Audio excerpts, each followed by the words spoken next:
Hey, what's up, everybody? Welcome back to the Passive Money Plan. Hey, Alex. You probably didn't know this before, but I put it in the Discord. September is historically the worst month for the U.S. stock market. So the previous years, you probably haven't got to see the full effects of September, but this is since you've been in the market, this is your first time seeing the effects of September. So now we're at September 7th, 2024. So what are your thoughts and what do you see going on in the market? Just from your point of view, what do you see going on in the market? I mean, there's a lot of sell-off, selling off like the Nasdaq, S&P 500, and although I know that there's some hard points with the stock market being forward-looking, there's a lot of things that I think investors are looking at as far as what's affecting the economy or what's going to affect the economy. But I think in September, the thing is just tax loss harvesting. I think we were at a high point. Um, in the S&P 500. I think it had that dip back in August and then it recovered like right back to where it was. And I think it was a perfect time for investors that wanted to take advantage of tax loss harvesting to sell off and then get back in a lower position. So for the layman out there that don't understand what tax loss harvesting is, what tax loss harvesting is what what people do, especially people of higher net worth, what they do is they sell their stocks for a loss, right? They sell the stocks for a loss against the stocks that they made tremendous gains on. So it levels out or it makes it look like they didn't make as much money as they did. So in early August, like Alex said, tax loss harvesting. So they sold their losers or the major losers to balance out against the wins that they sold. And then, so they sell them in August and then they wait 31 days to buy the stock at or close to the same price that they sold it at in September. So on the record books, on the tax books, it showed that they had a loss, but they're still back in that same stock position 31 days or more later.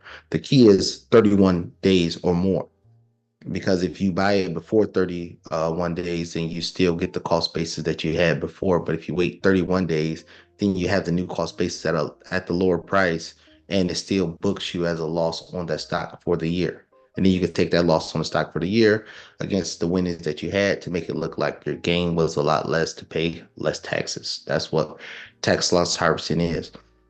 Uh, so my view on it, and just giving us a standpoint on it, and Alex, we can share the screen a little bit here. Okay, so you can see the screen. So this right here, the SPY, this is the market in general. As you see right here, we hit the 409 level down here in October 23. So this was September. You saw down in September, and then a little bit further down. October is usually when the tax loss harvesting happens, but we got the low of 2009. So just looking at tax loss harvesting, if you sold here for a loss and then bought it 31 days later at a lower price, that means your cost base is still here lower, but you still booked the loss here, but you're still in the price in the stock at a lower price. But then we proceed to have the rally upon our rallies here, all the way from October, then we March, April, May, June, July, August, September. I mean, July, we hit, the 565 level. And then we get this big sell off. So tax loss harvesting could have happened here.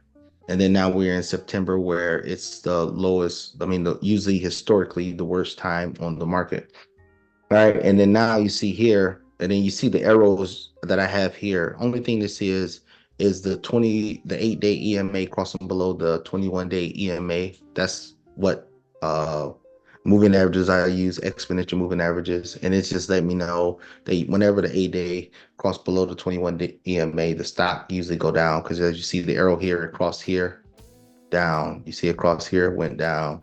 You see across here, went down. You see across here, went down. And then the same thing when the 8-day crosses above the 21-day EMA, the stock goes up like you see here.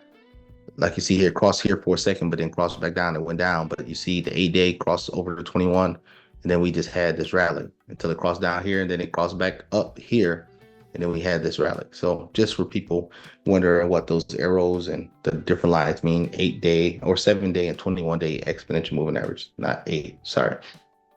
And then now we see right here. Now right here, we again, this is Sunday, Saturday, September 7th. But now you see the EMA crossing again, and then we see this big red candle on the SPY on Friday the September 6th. So we could potentially get back down to these levels at the five, the 510 level, and then again that'll be, so this is 8.5. If we get, so anybody who sold this day and then buy back, anytime after this, the same stop at close to the same price, especially if it gets back down to here, they didn't capture the tax loss harvesting. But the market in general, you see a lot of sell off. September is the worst month, as I repeated more times than I have to. But again, like you said, the market itself is a forward looking indicator. It's looking at all of the data that's coming in. It's looking at the FOMC meeting that's coming up on September 18th that to think that interest rates will be cut. I think I think this will be a buy the rumor, and all most of this here was buying the rumor and selling the news. When the news come out, I believe personally, and I could be wrong. I have the right to be wrong. I believe that the market will go down some more, only because of one reason, and then I'll stop sharing so I can look back at the screen. It's only one reason why I think that the market is still going to go down. I think the market is still going to go down because everybody's of this illusion that the Fed is going to cut the interest rates on the short end of the curve and it's going to affect the longer rates, the mortgage rate, which it will. It will, but if you was paying attention, or if anybody was paying attention, the mortgage rates has been dropping. Now the refinance rate has ticked up 97, 98%. Refinance, I expect that to tick up because people want to lower their mortgage rate, get that interest rate down lower, especially the people that bought in 22 and 23 at those 8% interest rates. And now they can get a 6.4, 6.5% interest rate, cut those mortgage rates down because they need to save more money. But the purchase of homes has not increased. That is the key element. And the reason why the purchase of homes have not increased is for two reasons. One is because people ran out of money. Now the mortgage forbearance is over, student loan forbearance is over, rent forbearance is over. And instead of people saving that money from those forbearances, they went and collected new debt.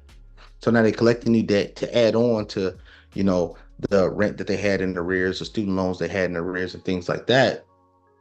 So now they don't have any money to go out and purchase another home or move up or move at all. The other element of it is the new rules with the National Realtors Association. Now, historically, when you hired a buyer's agent, when you bought a house, the seller paid the commission on you, your seller agent, and I mean his seller agent or his or her seller agent, and your buying agent. But now, on top of coming up with a down payment for a house, you need to come up with the payment to pay your buyer's agent. People don't have that money. They don't have enough money for the down payment, let alone to pay a buyer's agent. So the avenue of people rushing in to buy homes, and you could tell by the inventory that's growing in these areas, and it's a lower interest rate than it was in 2023. The homes that's coming on the market, they're not getting gobbled up like we saw during the COVID times. They'd be on the market for, 5 or 10 days. Now they're on the market for 30, 40, 50, 60 days. If you go on Zillow right now and look, that there's over 5,000 sellers in the state of Florida that is motivated to sell, but people ain't motivated to buy. And I mean, there's other avenues with that. The cost of insurance went way higher. Property taxes, especially in places like Texas, has went astronomically higher. And the cost to own a home is just way higher. But people in general don't have the money to make these big purchases. That's the element that I think is being remiss and missed by a lot of the prognosticators and the economists out there. They're thinking the interest rate is going to go down and people are going to flood the market. Is people just don't have money. I'm talking about for the bottom 80% of the economy. They don't have the money. The cost of food, the cost of gas, the cost of everything, the cost of living has went astronomically higher. And then that's where their money has gone to survive. They don't have money to, you know, unask a lump sum of money to go purchase a house. So I think that's going to be the gap that's going to keep pushing the market down a little further. I'm not expecting, great financial crisis, recession, or I'm not expecting 40 or 50% valuations on homes. But I think that it will be some pain, 5, 10% that's going to go down that make it happen. And I've seen it even in real estate that I bought. Alex, you've seen that the seller finance deals that I've done. I couldn't do a seller finance deal back in during COVID, but now I knocked out two seller finance deals, and I still got them below market rate, still getting above market rate rent, and I'm being able to pull it off. Because the reason why I'm being able to pull it off is because the demand on the buy side is not there. It's interesting that you bring that up with people not being able to afford homes because I remember like years ago when people spoke about like having the goal to buy a home or like it was in their plan to eventually buy a home, they were saving for one. Now I am hearing more people state they can't afford a home, like they're just looking for places to rent.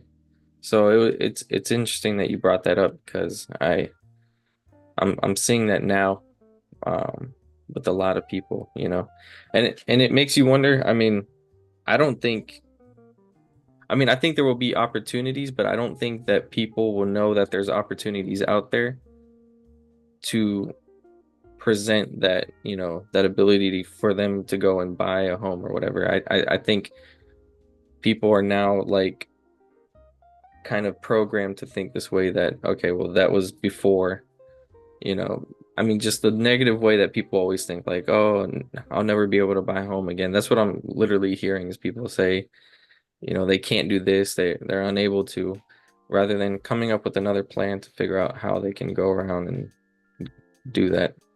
And the reason why it's hard for people to understand the different dynamics and the ebbs and flows is because one, they don't educate themselves on what they're trying to do. They just have this, pie in the sky dream of, hey, I want to own a house, but they don't want to study, see what will get them there. They're hoping Alex to show up to work one day and say, hey, this is the perfect time to buy a house. They're waiting for somebody else to tell them what to do. But as you know, I always talk about it, is you have to be a master of the domain that you're trying to conquer. You have to know the information. If you're waiting for people to tell you when, then you're lost. That's what it is. When COVID was happening, especially in Florida, I was the one that was saying, don't buy a house in Florida. I was the one that was saying it, and I stood on that. I didn't buy any more properties in Florida, and then I pivoted to other states. And then people said I was crazy. And the reason why, because I seen it. I already owned 15 at the time, and I saw the price of insurance going up. I saw the price of property taxes going up and everything like that. And I knew that the local person that was born and raised here in Florida cannot afford these prices. And then now we fast forward. Now it's over 5,000 people, motivated sellers, because they couldn't get the rents that they wanted for the property when they bought it at that astronomically high rate, or they can't afford it because of the insurance and the property taxes that has grown on the property. So I've been vindicated, but that's the thing, is you have to be a master of the domain that you're trying to conquer. You have to turn off the TikTok dance videos, and you have to pick up educational literature, especially understanding the domain and the area that you're trying to conquer. Like for home buyers, they depend 100% on the real estate agent to tell them what to do. And they don't understand the aspect of the real estate agent job is only to get you to buy a house that's the highest price that you can afford, so they can get the highest commission that they can afford, that you can afford to pay them. That's the name of the game. And so people got offside, especially in COVID. Now they're suffering from that. And then now these people that was saying, "Oh, I'm gonna wait till the interest rates drop and I'm gonna buy a house," they can't do it because the life creep happened. Money sitting in their bank account, they just had to spend it. It was this vacation that they had to have. And then I get it, with COVID being locked down for 2 years, you're thinking that, oh, I better go live my life now because I might not have it. But that set people up for astronomical failure. And then now they sitting here. Now opportunities is left and right. I mean, Alex, we see and talk about them in the Discord, the opportunities is out there, but they can't take advantage of them because they don't want to master the domain that they're in to understand what's going on. They're waiting for somebody to tell them, okay, now it's okay for you to go do it. If you wait for somebody for permission, you always gonna be behind times. You guys have any questions or comments, let us know down below. Don't forget to like this video, share, subscribe, and we will see you guys on the next one.